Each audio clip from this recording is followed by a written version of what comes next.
రెండవ పాయింట్, ఆ తర్వాత ఆంధ్రప్రదేశ్ తెలంగాణ లేకపోతే చంద్రబాబు నాయుడు గారు లేకపోతే చంద్రశేఖరరావు గారి మధ్యలో వైరుధ్యాలు లేకపోతే రాజకీయ అంతరాలు రకరకాల పరిస్థితుల వల్ల 2016 నుంచి 2019 వరకు ఇది కార్యరూపం దాల్చలేదు, వాయిదాలు పడుతూ వచ్చింది. 2019లో ఆంధ్రప్రదేశ్లో జగన్మోహన్ రెడ్డి గారు ముఖ్యమంత్రిగా మొదటిసారి బాధ్యత చేపట్టిన తర్వాత, తెలంగాణలో చంద్రశేఖరరావు గారు రెండవసారి ముఖ్యమంత్రిగా పదవి చేపట్టిన తర్వాత వీళ్ళిద్దరూ 4 సార్లు సమావేశమైనారు. దాదాపుగా 2019 జూన్ 28, అదేవిధంగా ఆగస్టు, అదేవిధంగా సెప్టెంబర్, అదేవిధంగా ఆగస్టు 12న 4 సార్లు అధికారిక సమావేశాలలో చంద్రశేఖరరావు గారు అదేవిధంగా ఆంధ్రప్రదేశ్ ముఖ్యమంత్రి జగన్మోహన్ రెడ్డి గారు కలిసి మాట్లాడుకొని చర్చించుకొని, ఆ చర్చల సారాంశం ఏంటంటే జలబంధం. ఆనాటి పత్రికలు చాలా వరకు మీకు అన్ని ఉన్నాయి, అవి చూపిస్తాను. లేకపోతే ఆ పేపర్లు ఈ పేపర్లు గోదావరిలో సాగుదాం, ఇది వీటికి సంబంధించి ఒకవేళ వేరే పత్రికల మీద వాళ్ళకి ఏదైనా అనుమానం ఉంది లేకపోతే వేరే పత్రికలలో రాస్తే మేము వాటిని ఆమోదించమని అనొచ్చు. కానీ నమస్తే తెలంగాణ ఇది పెద్దన్నగా సహకరిస్తా, నమస్తే తెలంగాణ హెడ్లైన్ బ్యానర్ ఐటమ్. పట్టుదల ఉన్న సీఎం జగన్తో సాధ్యం, రతనాల సీమగా మార్చేందుకు సహకరిస్తాం. అదేవిధంగా ఈరోజు వారు దీనికి సంబంధించి పూర్తి స్థాయిలో 3 గంటలు చర్చించి గోదావరి జలాలను ఏ విధంగా రాయలసీమకు తీసుకెళ్లాలి, అదేవిధంగా స్నేహ గీతిక ఇట్లాంటి హెడ్లైన్స్ తోని గోదావరి కృష్ణా జలాల సంపూర్ణ వినియోగం, నదీ జలాల వివాదాల పరిష్కారం, గోదావరి జలాలు రాయలసీమకు తరలింపు, వీటికి సంబంధించి పూర్తి స్థాయిలో చర్చించుకున్నారు. అక్కడ రెండోసారి దీని మీద చర్చ జరిగింది. దీనికి సంబంధించి వీళ్ళిద్దరు చర్చల సారాంశం పత్రికలకు ఆ రాష్ట్రానికి సంబంధించిన తెలంగాణ రాష్ట్రానికి సంబంధించిన మంత్రులు వివరించారు. ఆ మంత్రులు ఎవరు? ఇరు రాష్ట్రాల సీఎం సమావేశం వివరాలను వెల్లడిస్తున్న తెలంగాణ మంత్రి ఈటల రాజేందర్ గారు, పక్కన బుగ్గన రాజేంద్రనాథ్ రెడ్డి. ఇచ్చిపుచ్చుకుందాం తెలంగాణ ఏపీ మంత్రులు రాజేందర్ అండ్ రాజేంద్రనాథ్ రెడ్డి. అంటే స్పష్టంగా సీమకు గోదావరి పత్రికలలో వచ్చింది. శ్రీశైలాన్ని తరలించాం తెలుగు రాష్ట్రాలు, ఏ రకంగా వీళ్ళు నీళ్లను రాయలసీమకు తరలించాలని చెప్పి చర్చించుకున్నారు. ఆ రోజు మంత్రివర్యులు ఈటల రాజేందర్ గారు, బుగ్గన రాజేంద్రనాథ్ రెడ్డి గారు పత్రికా సమావేశం పెట్టి ప్రజలకు వివరించారు. నష్టం తక్కువ, లాభం ఎక్కువ.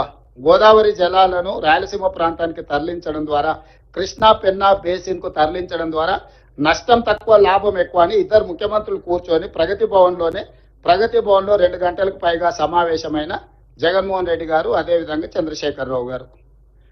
తెలంగాణ నడిగడ్డ ప్రగతి భవన్లో ఆంధ్రప్రదేశ్ ముఖ్యమంత్రి, తెలంగాణ ముఖ్యమంత్రి కూర్చొని గోదావరి జలాలను రాయలసీమ పెన్నా ప్రాంతానికి, కృష్ణా బేసిన్ కు తరలించాలని, అదేవిధంగా నిధులు ఇవ్వాల్సిందిగా కేంద్రాన్ని కోరదాం, పుచ్చుకునే ధోరణితో ముందుకెళ్దాం. అంటే ఒకవేళ డబ్బులు కేంద్ర ప్రభుత్వాన్ని అడుగుదాం, ఇవ్వకపోతే మనమే సొంతంగా కట్టుకుందాం అని చెప్పి వాళ్ళిద్దరు కలిసి మాట్లాడుకొని ముందుకెళ్ళిండ్రు. తక్కువ నష్టం, ఎక్కువ భూసేకరణతో గోదావరి కృష్ణా నదుల అనుసంధానం. సో ఈ రకంగా ఈరోజు ఇంత స్పష్టంగా రాయలసీమను రతనాల సీమగా మారుస్తా, ఇవన్నీ కూడా చంద్రశేఖరరావు గారు స్వయంగా మాట్లాడిన మాటలు. ఇప్పుడు నేను తెలంగాణ ప్రజలకు వివరించదలుచుకున్నా. 2016లో చంద్రబాబు నాయుడు గారు, చంద్రశేఖరరావు గారు కేంద్ర ప్రభుత్వం ఏర్పాటు చేసిన అపెక్స్ కౌన్సిల్ సమావేశంలో స్పష్టంగా గోదావరి నదిలో 3000 టీఎంసీల నీళ్లు సముద్రంలో కలుస్తున్నాయి, వాటిని రాయలసీమ ప్రాంతానికి సంబంధించిన కృష్ణా పెన్నా బేసిన్ కు తరలించడం ద్వారా కరువు ప్రాంతాలను సస్యశ్యామలం చేస్తామని ఆ రోజు అక్కడ మాట్లాడినరు. దాన్ని ముందుకు తీసుకెళ్లాలని చంద్రశేఖరరావు గారే మొట్టమొదట ప్రతిపాదించింది. ఈ రోజు ఏదైతే గోదావరి బంకంచెర్ల ఆంధ్రప్రదేశ్ చంద్రబాబు నాయుడు గారు మొదలు పెట్టినరో, 2016లో చంద్రశేఖరరావు గారు, చంద్రబాబు నాయుడు గారు మాట్లాడుకున్న ప్రాతిపదికనే ఈ రోజు వాళ్ళ ప్రాజెక్టును ముందుకు తీసుకెళ్ళి 2019లో జగన్మోహన్ రెడ్డి గారు, చంద్రశేఖరరావు గారు పూర్తి స్థాయిలో మాట్లాడుకొని ప్రాజెక్టు డిపిఆర్లు అన్ని రెడీ చేసి పెద్దన్నగా సహకరిస్తాను చంద్రశేఖరరావు గారు చెప్పడమే కాకుండా, రాయలసీమ పర్యటన సందర్భంగా శ్రీమతి రోజా గారి ఇంటి దగ్గర ఏం మాట్లాడినో, ఇప్పుడు వారు వివిధ సందర్భాలలో ఏం మాట్లాడినో మీకు చూపించిన.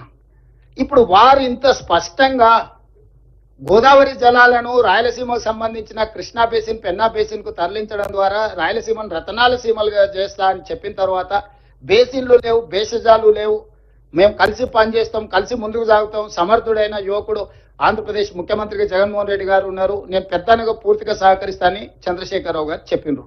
నేను ఇప్పుడు మీడియా మిత్రుల ద్వారా బీఆర్ఎస్ నాయకులను అడుగుతున్నా, చంద్రశేఖరరావు గారిని అడుగుతున్నా, మీరు ఇంత విస్పష్టంగా 2016లో 2019లో వివిధ సందర్భాలలో శాసనసభలో బహిరంగ సభలలో స్పష్టంగా గోదావరి జలాలను రాయలసీమ అదేవిధంగా పెన్నా ప్రాంతానికి తరలించడానికి ఆమోదించి ప్రాజెక్టును ప్రారంభించడానికి అవకాశం కల్పించి ప్రోత్సహించిన మీరు ఈ రోజు ఆ ప్రాజెక్టును మొదలు పెడతామని ఆంధ్రప్రదేశ్ చంద్రబాబు నాయుడు గారు అన్న మరుక్షణం నేను పెద్దలు ఉత్తమ్ కుమార్ రెడ్డి గారు ఢిల్లీకి వెళ్లి జలశక్తి మినిస్టర్ సిఆర్ పాటిల్ గారికి ఫిర్యాదు చేసినాం, ఆర్థిక మంత్రి గారి దృష్టికి తీసుకెళ్లినాం, గోదావరి రివర్ మేనేజ్మెంట్ బోర్డుకు అఫీషియల్ గా నేను ఈ మధ్య కాలంలో మన జలసౌదాకు ఉద్యోగస్తులకు వాళ్ళకు నియామక పత్రాలు అందజేసినప్పుడు డైరెక్ట్ గా అక్కడికి వెళ్లి గోదావరి రివర్ మేనేజ్మెంట్ బోర్డు దగ్గర పోయి నేను ముఖ్యమంత్రిగా అదేవిధంగా మా మంత్రి అధికారులను తీసుకెళ్లి గోదావరి రివర్ మేనేజ్మెంట్ బోర్డు అధికారులను కలిసి ఆంధ్రప్రదేశ్ ప్రభుత్వము